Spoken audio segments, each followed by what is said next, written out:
Hi guys. Elections results ఇంకొక 2 days ఉంది.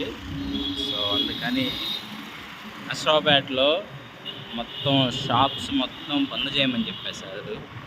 ఈ 4 days, ఈ 3 days అనమాట. నిన్నటి నుంచే స్టార్ట్ అయింది సాటర్డే. సో ఈరోజు సండే.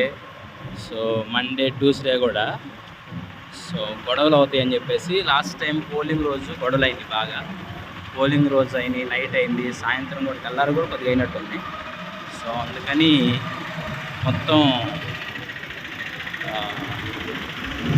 సో మల్లికా గారు ఆమె చెప్పారు సో మొత్తం క్లోజ్ చేయాలని చెప్పేసి. సో రిజల్ట్కి ముందే ఇదనమాట మన నర్సరావుపేట పరిస్థితి. సో ప్రతి రోడ్లో కూడా ఫుల్గా షాపులు క్లోజ్ చేశారు, ఎవరు కూడా ఓపెన్ చేసలేరు.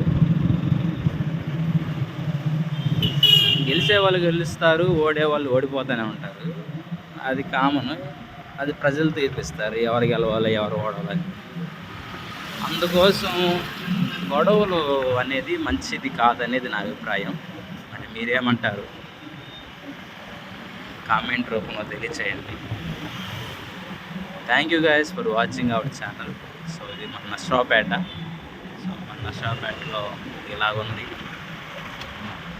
ఏరియా మొత్తం చాలా రష్గా ఉంటుంది, బట్ ఏం హడావుడి లేకుండా సింపుల్గా ఉందన్నమాట.